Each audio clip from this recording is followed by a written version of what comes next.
A dark tale unfolded in Kinshasa this weekend. A tale that dredges up ancient fears and the haunting weight of ignorance.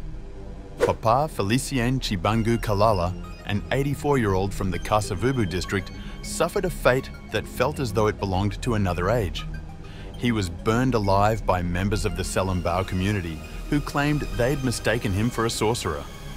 Papa Félicien, once a simple man, had found himself shackled by the chains of Alzheimer's, his memory and mind slowly slipping away. On Tuesday, October 22nd, he wandered from home in search of food around 7 p.m, drifting off into the night. But he never found his way back. His family's search stretched into the early hours, thick with worry. The next day, their grief deepened as news spread on social media. A burned body had been found in Tshibangu. A family member later confirmed the unthinkable. The charred remains belonged to Papa Félicien. Locals claimed he'd been confused with a sorcerer. His Alzheimer's left him lost, unable to answer questions or even explain himself coherently. But to the fearful, his disoriented words were not symptoms of illness, but evidence of something darker, a Ndoki, warlock, sorcerer. And so, in a cruel twist, around 11 p.m, they condemned him to flames. Alzheimer's, an invisible thief of memory, of thought, of dignity, had stolen from him once again. But this time, it was the fears of others that delivered him to a brutal end. Here, where beliefs in witchcraft linger, a condition like Alzheimer's, misunderstood and stigmatized, became a sentence. The barbaric act has sparked outrage across Kinshasa, where many find it all too easy to lay blame on whispered tales and scapegoats. In the shadow of Christian teachings, fanned by pastors who wield influence like a blade, illness is often treated as dark magic, a curse. To the misled, the sick are sorcerers, the lost are guilty.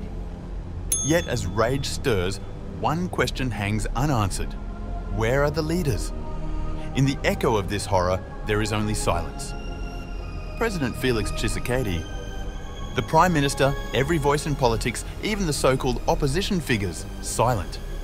This same president who recently grieved for a Congolese student's tragic death in Canada has nothing to say for the old man burned alive in his own land. Kinshasa and the people beyond it are beginning to ask themselves, has our humanity been stolen?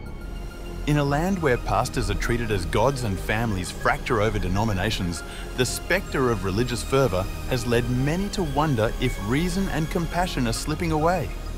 For those who remember the word kimuntu, our humanity, this horror is a call to reclaim it before it slips further from our grasp.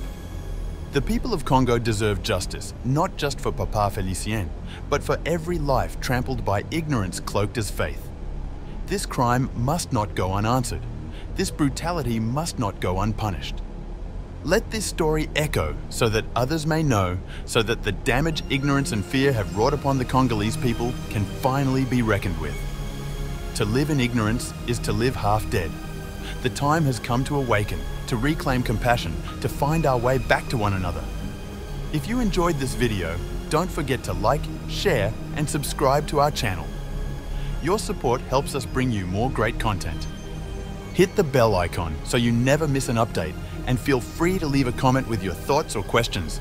We'd love to hear from you. Thanks for watching, and stay tuned for more.